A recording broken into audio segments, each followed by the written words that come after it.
Oh, Desda, I'm so happy you could join us today. Welcome. Thank you, Lisa. I am so thrilled to be here with you and this wonderful opportunity to speak to you. I always love when we talk. There's always so much fire and energy. We do. We have some great conversations. And because I know you, I would like to talk about some things that I might know about you, but that other people might not. I want to talk about your fascinating work with what you call sacred anatomy, energy medicine. In fact, you've got this amazing book, which we'll talk about a little later. And in the book and in your life, you mapped out and diagrammed the human energy system. But I really want to start at the very beginning when you were a kid. Have you always been able to see energy? You know, that is a terrific place to start because I had very normal, sort of slightly clairvoyant gifts. So I would see energy around people and places and things. So I would see trees with a little light, kind of pretty orange energy around them. And I would see the cat walking through the yard with a little trail of light behind them. And I would see my brothers when they would get into it and be fighting and wrestling. I would see all these red splashes flying here and there.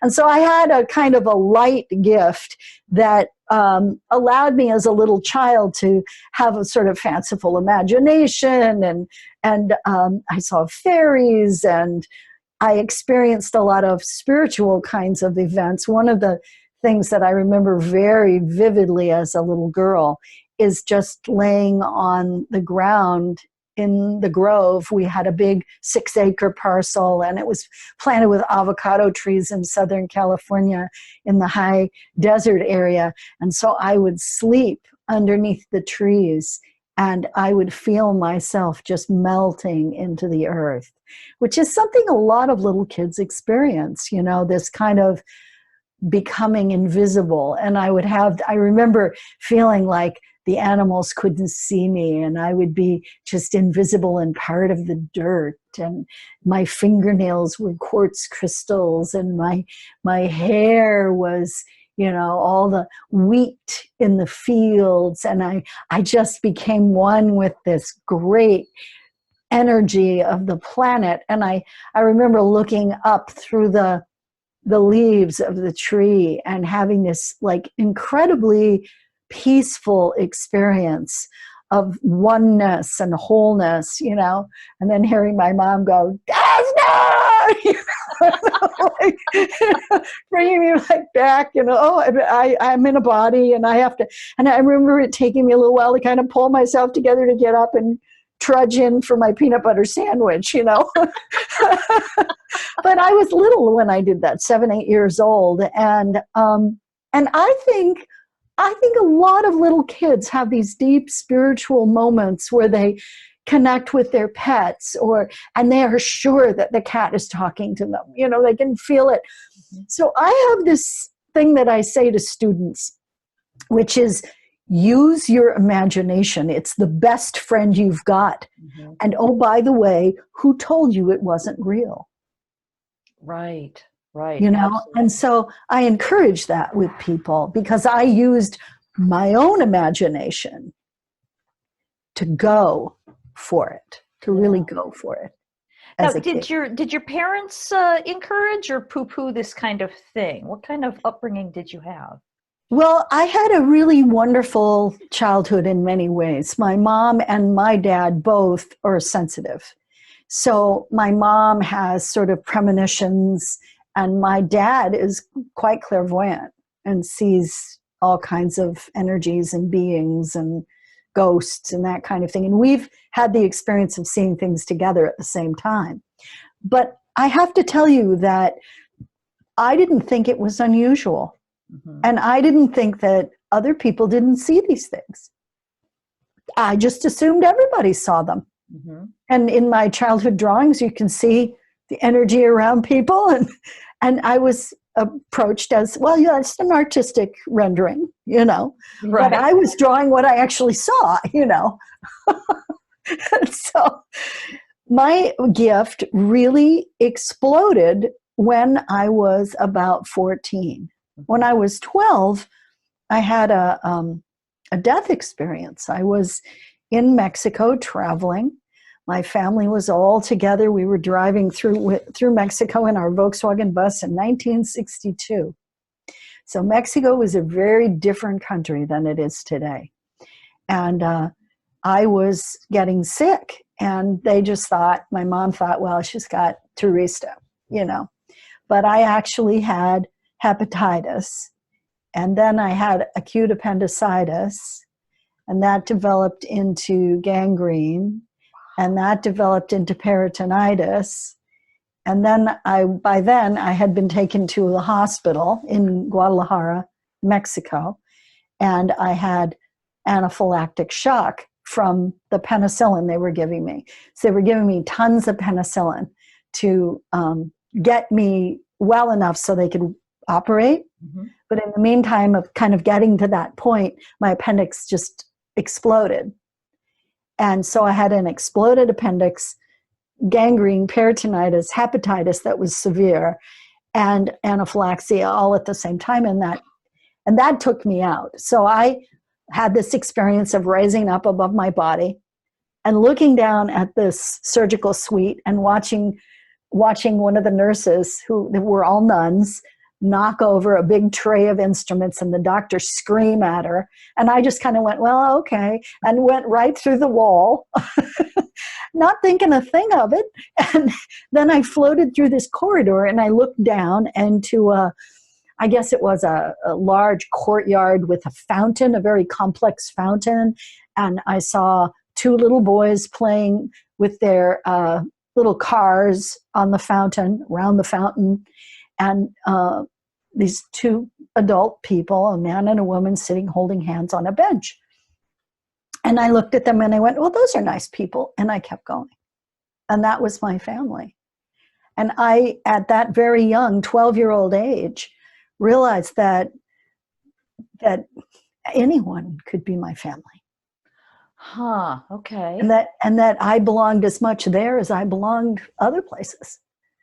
And so I went down this long tunnel. Now, remember, this is before people were talking about this stuff or writing about it. Right. So I had this experience, and I had nowhere to put it. But I went down this long tunnel, and I came to the end of the tunnel, and there was a door that was made of wood. And all along the tunnel were pictures, but I didn't really pay much attention to them because I was fixated on this tunnel and the wood door at the end. And as I approached the wood door, I saw that the wooden door was made of living cherubs.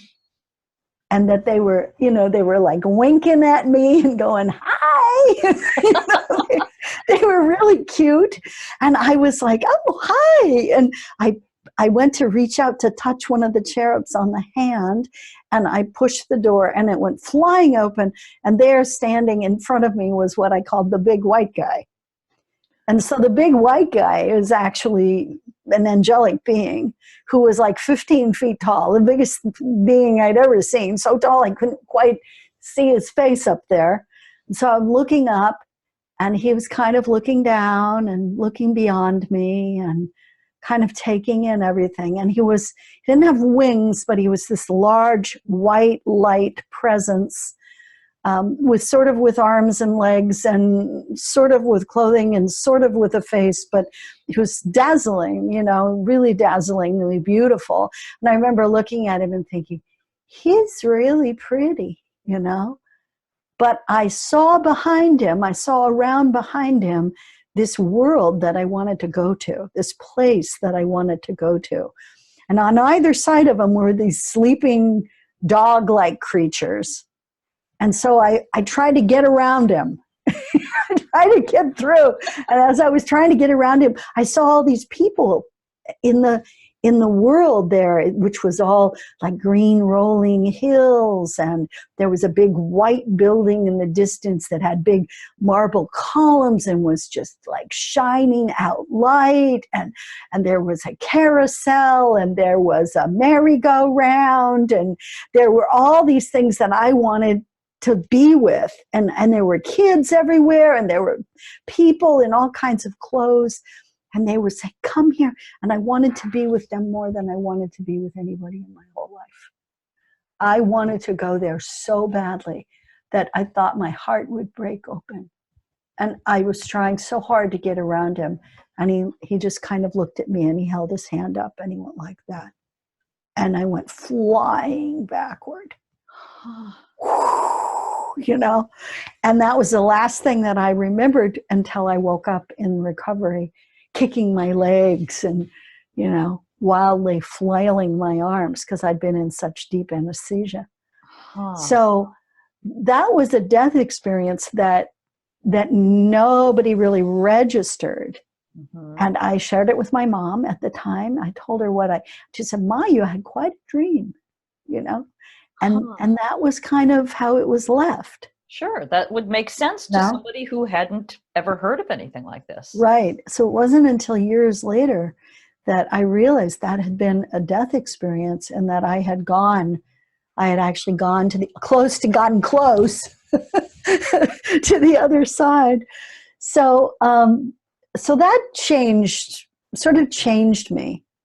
And then just a few weeks after that, my family had arrived in Mexico City and we were at the pyramid at Teotihuacan, the big pyramids.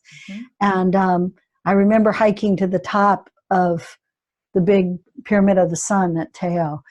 And I went all the way to the top and I stood on the top and I was standing there looking out at this vista, you know, and there were no people there. We were the only people at Teotihuacan, 62, nobody. And in fact, a lot of what's been uncovered since wasn't uncovered. It was just there, right? And so the big stuff was uncovered, really big things, but the smaller, kind of more interesting and intricate things, and certainly some of the caves they've discovered underneath and tunnels and those things were not uncovered. So I looked out from on top of the pyramid and I looked around and I suddenly saw this whole scene and all these people bustling and walking and people wearing extraordinary costumes and this one man with this long green cape, you know, which was, you know, Montezuma's famous Quetzal bird cape. So the Quetzal is a bird that has one long green feather. And so they pulled that feather out of thousands of birds and made this full-length cloak that is in the museum in Mexico City, which I hadn't seen.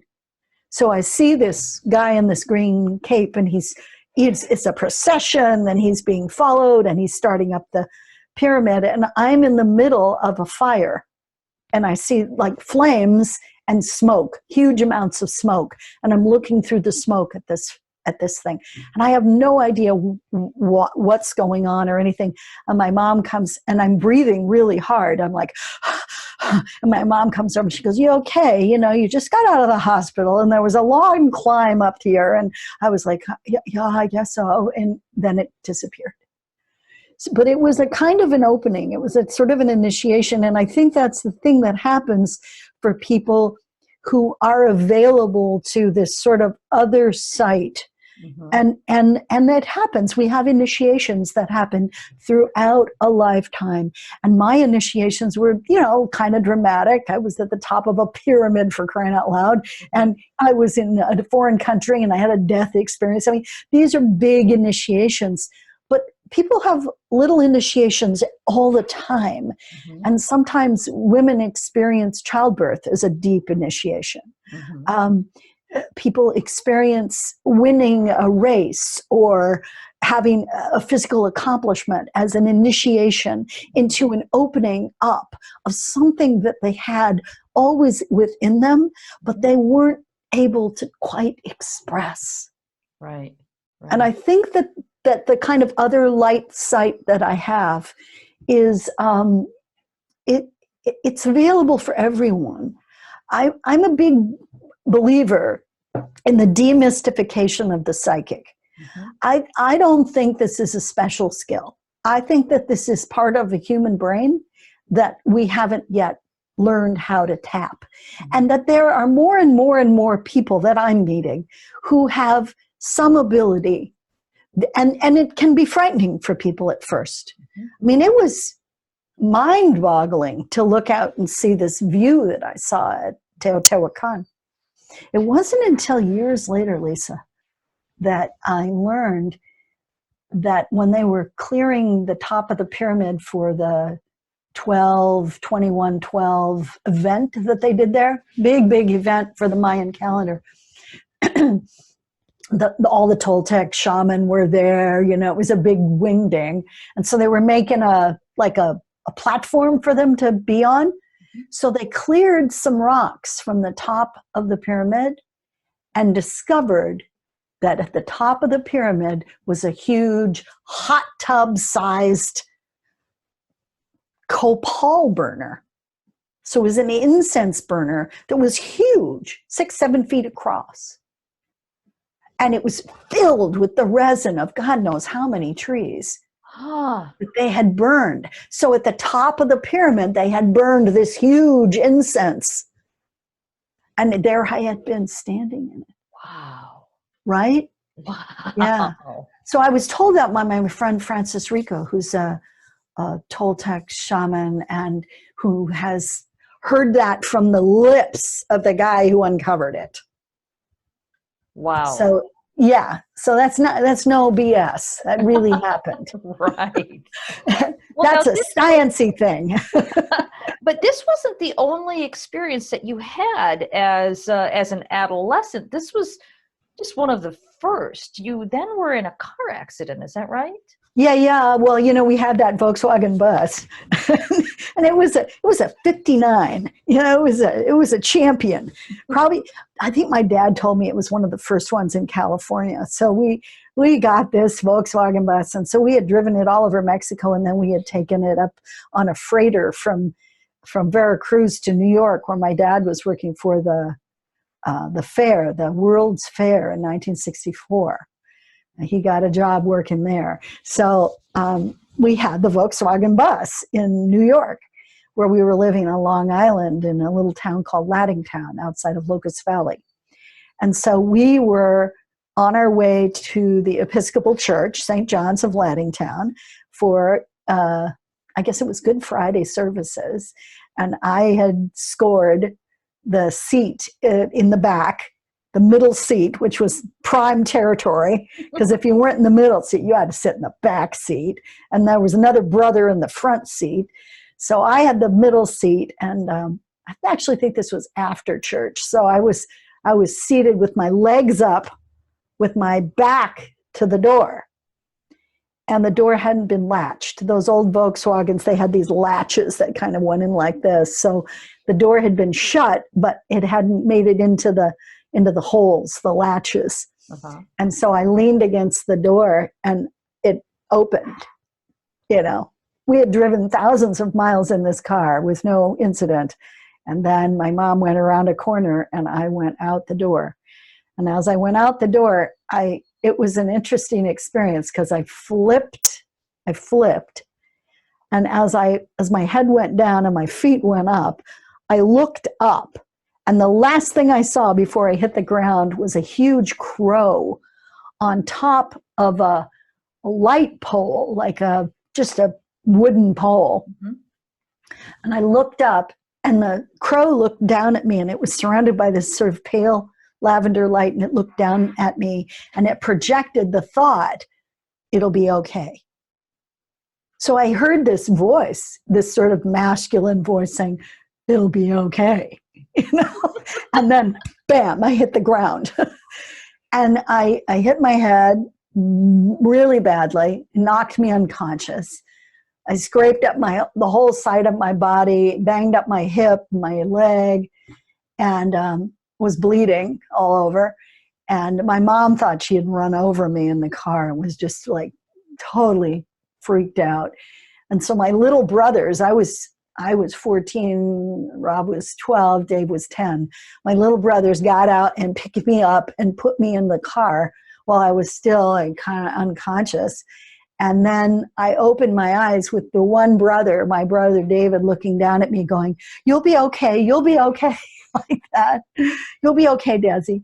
And I opened my eyes and I looked at him, and I couldn't see him. All I could see was all this energy, all this light. and everything was really, really bright and kind of like day glow colors. So I always joke that, Peter Max had nothing on me. I was seeing day glow before he ever invented it. but anyway, so I looked at him, and my brother David was just this mass of energy, and I couldn't make out his face. I couldn't see anything. So I thought, oh wow, I really got hit on the head. Mm-hmm. And then I honestly don't remember quite what happened. I know that maybe they took me to the doctor. I don't even remember. Mm-hmm. And I was taken back to my house and told I had a bad concussion. And I laid on my parents' bed and on the couch, and nothing was ever the same again. I, from that point on, saw these incredible lights and colors around people. And then it was a process of about 40 years of learning how to work with that. Wow. So you still see that way? Oh, yeah, all the time. Wow. And by the way, there's nothing wrong with my brain. I'm fine. So, or my eyes. Uh-huh. So people are like, oh, you must have had damage to actually no. Because I got myself thoroughly looked at, because I thought, geez, this has got to be something. Something got knocked loose or something, but apparently not. So then now, after all these many years and after the career you've had and continue to have, which we'll talk about, but looking back, how do you have an explanation as to why these things happen to you? I mean, I know everything happens for a reason, and even though we're all afraid of these kinds of things happening, they're not always bad, as you've shown. Why do you suppose this happened? Well, I think that's actually a very deep question, because I believe that I'm here for this work to come forth. Mm-hmm. That I have been waiting probably lifetimes to bring this work forth. Mm-hmm. And that I probably have tried earlier and it didn't happen. It wouldn't happen. Mm-hmm. So this work is coming into the world now because the humanity is at a crossroads. Mm-hmm. I mean, you just look around and see what's going on our planet and our government and in our world. And you can see that we're at a crossroads. And that crossroads has been really something that's been happening not just for a few years, but for many years. Mm-hmm. So our crossroads really started probably around World War I, and we're still in the crossroads. We're still at the crossroads. And things are getting more intense in some ways. People are becoming more awakened. There are probably more alive and awakened people now than there ever have been in the history of humanity. And what I mean by awakened is I mean people who are aware that they're more than a physical body, mm-hmm. that they have access to parts of themselves that they actually didn't think to have access to mm-hmm. years and years and years ago.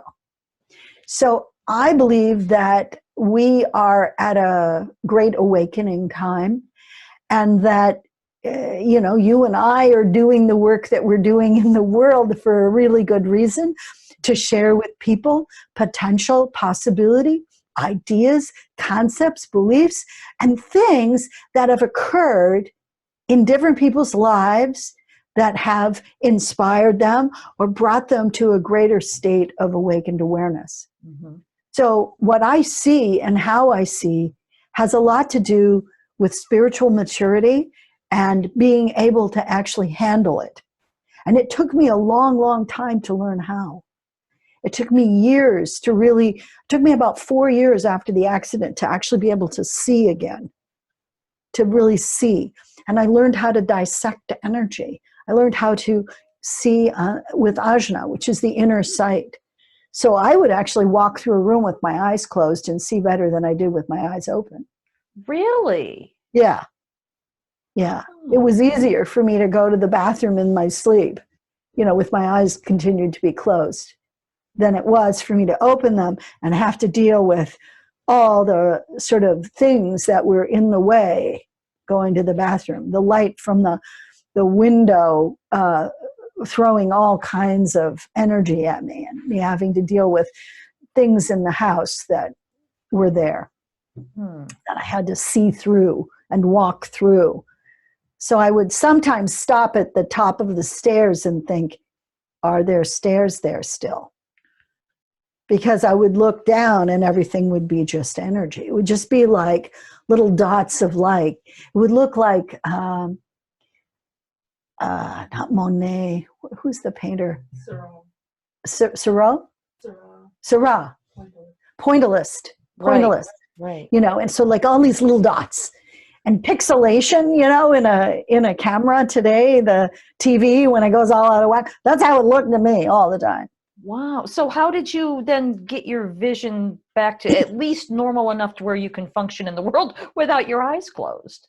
Well, what I did was I learned how to map what I saw. Okay. And then I learned how to discard what I didn't need.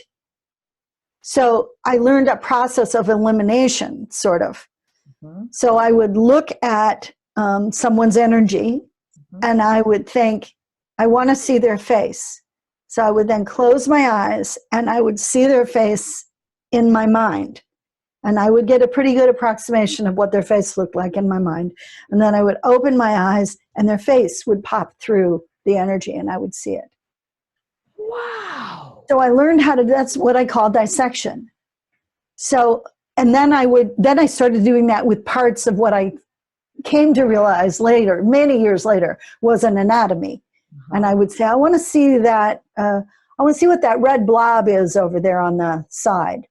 And I would close my eyes and I would look at the red blob and then I would open them and the red blob would pop forward and I would see that, oh, wait, that's not a blob, that's a wheel. And look at that, it continues all the way across and it's resting on the sort of near the shoulders. And I see, oh, it's turning. That's why it looks like a blob. And so then I would close my eyes again and I would look in the mind's eye at that wheel. And then I would open them again and the blob would be less of a blob, more of a wheel, pop forward, and I would begin to be able to draw it. So I started drawing what I could see, not in the initial stages, but what I could see after I had dissected a little bit. And so I developed the anatomy over time. It started to be clear to me that it was a consistent thing around all people. And so as I began to do this, you know, it started to make some sense. But the way that I was able to walk through space was to say, anything and everything that is not necessary for me, please get out of my way. Please leave. And so I would just move through space like that. And I would be constantly dismissing. And sometimes I literally was going like this, like, move over. I don't want to look at you. Get out of my way, you know. Oh, wait, that's a living thing. Okay, let me be with that. And so life was surprising and shocking at times. And I actually had a kind of a PTSD, I think, because loud noises and sounds frightened me. And I would look at my hands and my arms, and they would be just massive light. I wouldn't see physical body there. And so I had to concentrate to be able to see my body. I had to concentrate to be able to see other people. And I went from being able to see their faces to being able to see their shoulders and their hair. And then I could see their whole bodies. And so for me, it was an accomplishment to just get through the day. Right. So you just had to really learn to focus more and more. So now when you're when you're looking at me, what are you seeing? Well, what I see when I look at you is I've chosen to see your face and your shoulders and your body. So I'm seeing you a little bit, you know, to the upper chest. And then I see that interesting brain behind you that's as the coolest drawing. And so, oh yeah. So when I look at you, I see all this light emanating from your throat and emanating from right between your eyes back. It's as if your pituitary is on fire and you're lit up because I think you have brow sight. I think you have clairvoyant sight. And so there's a certain amount of light that's just emanating from you. So when I look at people, I can see like what their skill set is. I can kind of recognize. So like, for example, you you're verbal, you're able to speak, and you're a truth speaker. So part of your journey in this world is to speak the truth, and it's kind of like no matter what that looks like, Lisa's got to say it. It's coming out of her mouth. Look out. Sagittarius thing. It's coming out. And then you have this like active pituitary, which is the center of clairvoyant sight. Mm-hmm. So it's very active in you. And I'm wondering if your clairvoyance is more along the lines of, I guess what I would say is premonitions and kind of sense of like things that might occur or feelings about things that are coming up and arising, but there's a way that you see it in your mind. Am I accurate? Yeah, that's pretty accurate. So you see this in people without even trying. Yeah, no, it's always on. Okay. And then the other thing that I see around you is I see different colors, different striped sort of layers of energy. So there's a lovely sort of pale persimmon color right around your body. And then next to that is this really beautiful dark green energy. And these are the layers, which are the organs of the subtle anatomy. And then there's a really beautiful yellow, golden yellow, lemony yellow layer and then just beyond the view of the camera, I can see that there's another color, which is more of a teal or a turquoise color. So I can see the layers, and then I can also see the chakra streams coming in to the brow and the throat. And I can see just the top of your heart chakra there and your crown chakra. And then there's activity I can see that's outside of the picture. So sometimes I see that, like outside of the screen. Right. And so there's that kind of thing. So I'm seeing activity in your structure, plus that big shoulder wheel that's an elimination wheel, or the wheels of karma, and it's turning, it's spinning, you're eliminating debris as we speak. Well, that's fascinating. So how much of this can you actually teach other people to do? Because I know you teach all kinds of classes. What exactly can you teach people? Because we don't want to all fall out of a van. No, I wouldn't recommend it. Yeah, so I think the things that I teach people, so I have introductory classes that I teach that are online, I'm teaching one right now called Solutions, Stress, Anxiety, and EMF Toxicity, and I teach energetic solutions for how to deal with those things. Mm-hmm. And I talk to people about what causes anxiety energetically, what causes stress energetically, what electromagnetic disturbances do to your subtle anatomy. So I've had this whole class based on that. And there's no prerequisites. Anybody can come into that kind of a class. Mm-hmm. And then I have classes that are a little more advanced where people actually travel to study with me. One called, interestingly enough, the Edge Practice, 5 Steps to Powerful Energy Boundaries. Mm-hmm. And that is this weekend I'm doing that class, and it's always well attended. And what that class is people learning how to actually place their awareness at the edge of the sacred anatomy and interact from the world from there. Because one of the things I learned as I was going through understanding what I was seeing now and what was happening now was that if I interacted with my electromagnetic field, that it always made me feel sick. I always felt sick. Interesting. So my electromagnetic field, which in all of us is right around our physical bodies, people have for centuries used it as a way to do energy work and healing. And if I tried to do that, I would just get sick. Huh. I would catch everything. And so I couldn't do that. I had to figure out another way to be in myself without getting sick, because I didn't want to be sick all the time. Mm-hmm. So I learned how to place my awareness and attention at the edge of the sacred anatomy, not the electromagnetic field, how to incorporate what the electromagnetic field's job is, which is, different than what people think it is, actually, and hold that field kind of close, and then place my awareness at the edge. And while my awareness is at the edge, I am able to sit, it's kind of the seat of compassion in the human structure. And it's the place where you're most open to universal energies and universal input, the creative force, all those things. And it's where you have less judgment and less need to put your egoic stamp on something. So I teach people how to do that. And people have told me over the years, they've said things like, this is what happens when I'm in a 6-day meditation retreat on about the 5th day. This is how it feels. And yet there are 5 steps and a way to do it, you know. Then I also teach a class called Energetic Hygiene, which teaches people how to actually, you know, be in the world using this edge practice, which is a practice. I mean, it takes a while to get good at it. Most people can like find a spot and they're kind of like, I'm at the edge. And it's like, not really. 360. You want to be at the whole edge, right? So there's a class called Energetic Hygiene, in which I teach people clearing and how to bring in energies and how to sever entanglements and how to actually seal their electronic equipment. Okay. So that it doesn't get them, hurt them. Right.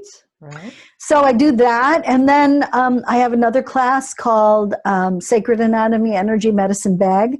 And that is a wonderful, more in-depth class. It's really geared more towards people who are interested in the healing path.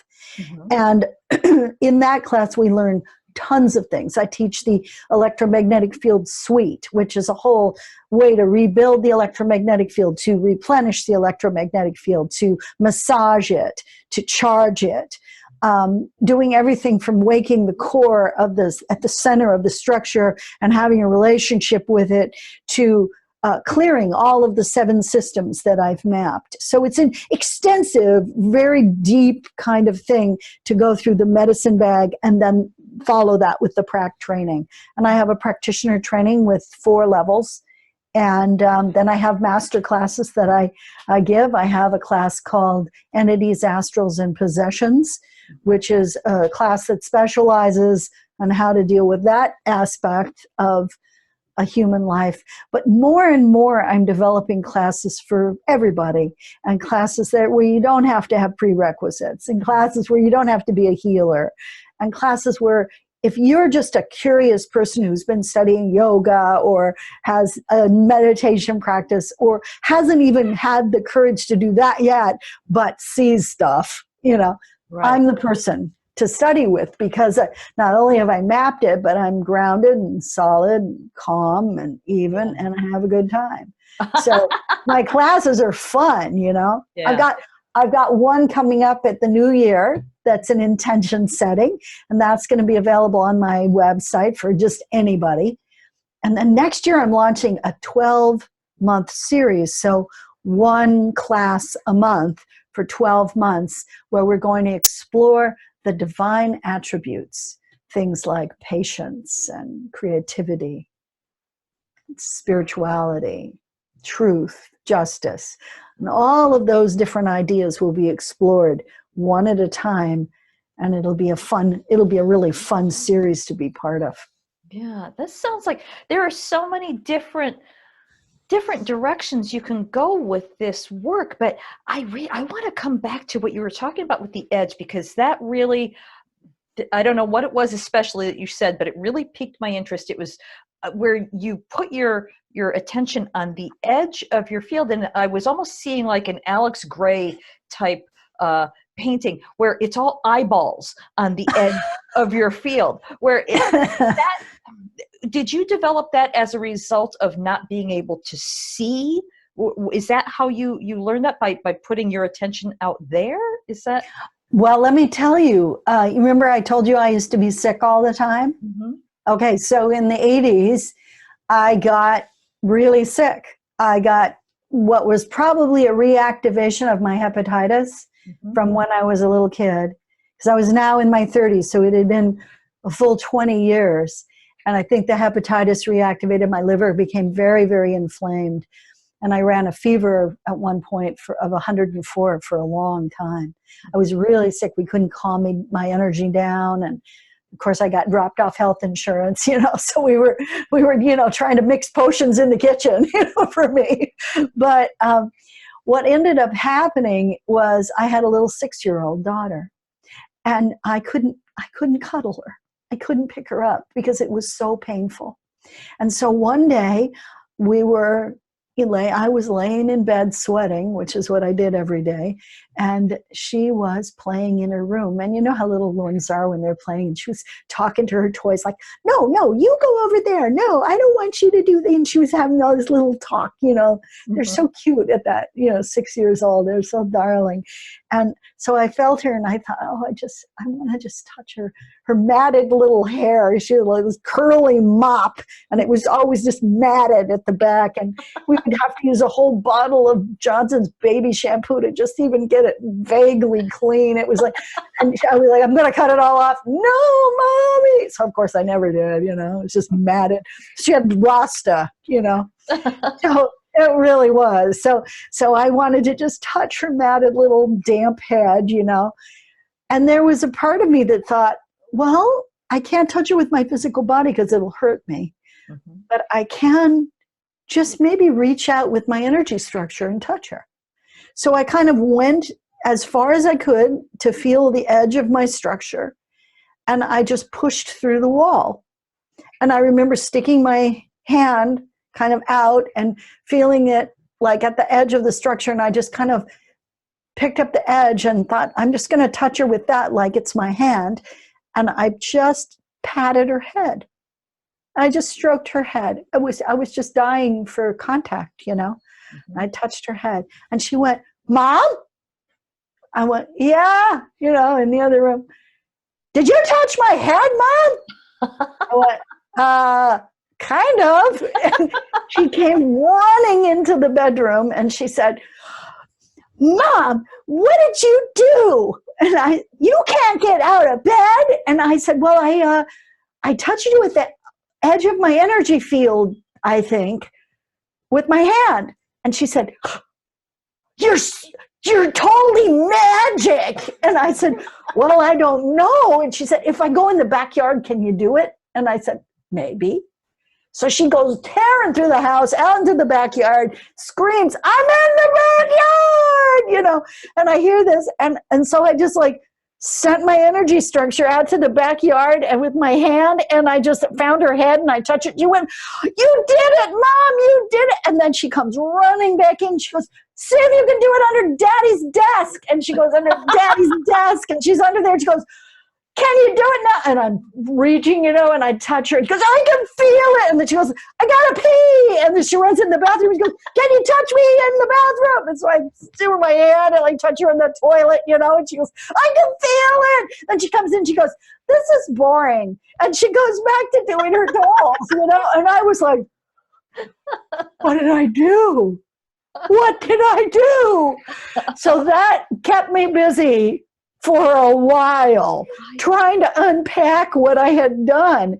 And I kept experimenting and, I'd put my hand through the wall and go out into the freeway, feel the cars going by. And I could do that, And so there was this awakening that I had, this awareness that happened just out of desperation.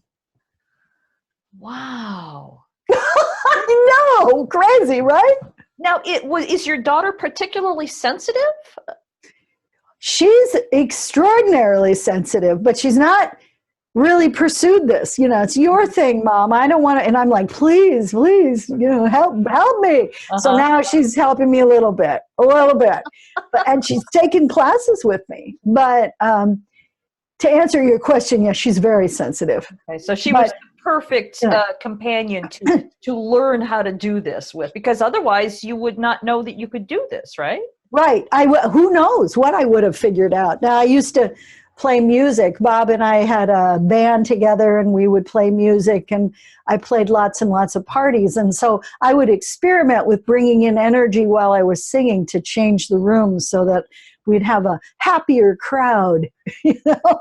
And so I would do that. So I was already kind of messing around with stuff, but I hadn't ever touched anyone with my energy structure. I hadn't actually done that until then. So that was about, I think that was about 86, 85, 86 that I did that.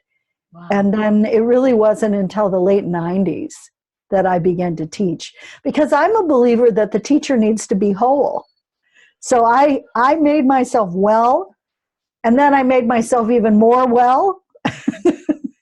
And by the time and then I really retired from my music career.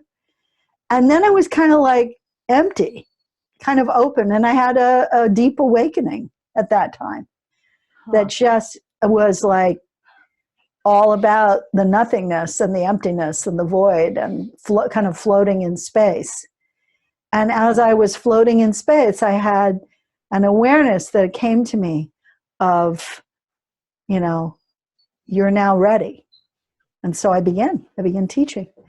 Wow. And within a short period of time, I had a bunch of students and I was just going. Well, And I put it together, and I wrote the book that I wrote, and I've written all these booklets. Look at this. I've written, this is just what I could grab. So I've written all these books. These are all classes that I teach. Wow. I have so many classes that I teach. It's like so exciting. I feel like a one-woman college. Well, I do want to talk about your sacred anatomy, because we were running out of time. I could talk to you for days. You know that. I know. We should just have an installment series. We should. Let's do that. But in the meantime, let's talk about, once again, the book, Your Sacred Anatomy. It's an encyclopedia. Yeah. How did you, in just a few minutes, you know, how do you capsulize your entire life's work into this much time? But how did you come across the idea of your sacred anatomy, actually mapping it out? I mean, I know you sort of touched on this, but let's dive in. Okay. Well, here's when it happened. I was pregnant with my daughter in 1978 and 79. And during that period, I had an experience of walking out my door and looking at people on the street, and I could see right through their physical bodies. So I could see sort of like living x-rays, or really more like living MRIs. So I could see hearts beating and livers pulsing, and, you know, I could see right into people's bodies. And that went on for a little while. And what ended up happening when I did that was I could see like the entire anatomy laid out before me, like as if someone's rib cage were just opened up. And I could see the lungs and the heart and the liver, the kidneys at the back. I mean, I could like see the stomach. So I could see everything. And I could see the omentum of the intestines and the peritoneal sac. So I saw these things, and when I looked, I realized that what I was seeing outside of people around them was the same as what I was seeing inside. And I realized what I was looking at was anatomy. Before then, I had called it the lights. I saw the lights. I saw lights around you. I see lights coming out of you. But until that moment, I didn't think of it as anatomy. So that idea was born pretty young. I was pretty young. I was in my 20s. And I saw this. I thought, oh, it's anatomy that I'm seeing.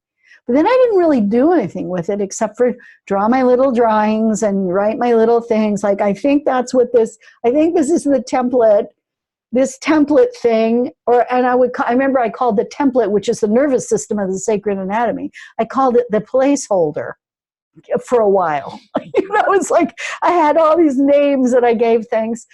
And it took a long time for me to talk to the parts and get them to come forward and teach me. And then it just seemed like I kind of just knew a lot of stuff. Like I just knew it. And so then it became clear to me that there had been some past life memories and things opened over time. And I began to realize that I knew a lot more than I thought I did. And ironically, that had been, you know, in your high school yearbook, you always write like your pipe dream or whatever. And mine was to know what I know inside myself and be able to share it with another person. And here it was. I was knowing what I knew inside of myself, looking at other people, and then sharing with them what I saw. So I did readings for a long time, and then those readings evolved into healings, and then healings evolved into teaching, and teachings now evolved into a global career. Yeah. In fact, you were a guest on the Ancestral Healing Summit. I was. So you even can help with ancestral healing as well, which of course is my personal passion. So yeah, you've got a really full range. You do mediumship. You pretty much you can knock on pretty much any door, can't you? I can, and it's kind of amazing to have actually developed this to this point. Because it was all, I never studied with anybody. I would take a class with someone, like literally a 4-hour class with a person. I took 2 or 3 of those, in my early years.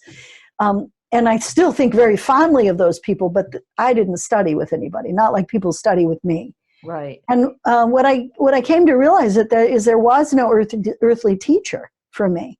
And so I had to go to the inner. I had to listen to what I knew inside myself. And I also had to talk to spiritual beings and unseen teachers. And I had to pray. I had to pray to God, help me understand this and why I'm doing this. Would help me help others.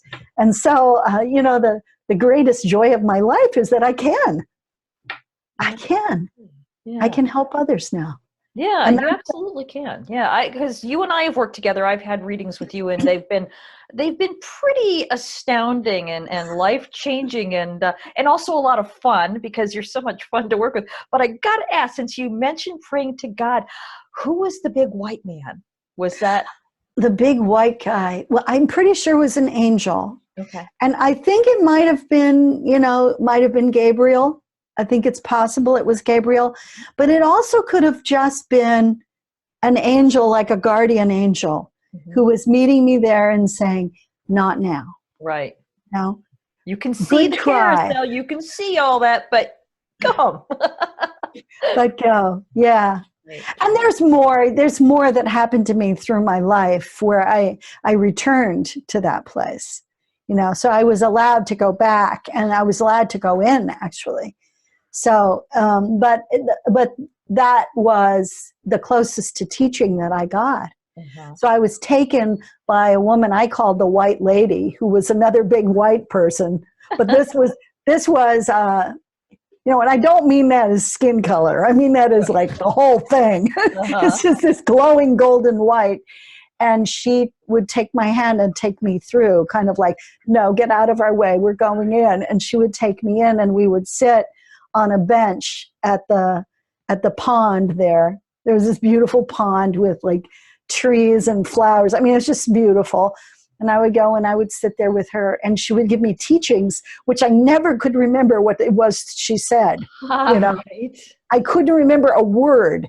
So I would have these experiences all through my childhood, after the death experience in Teo and on through, and then the head injury. After that, I would have these random things where I would either be unconscious, asleep, or daydreaming, and I would have this experience with the White Lady.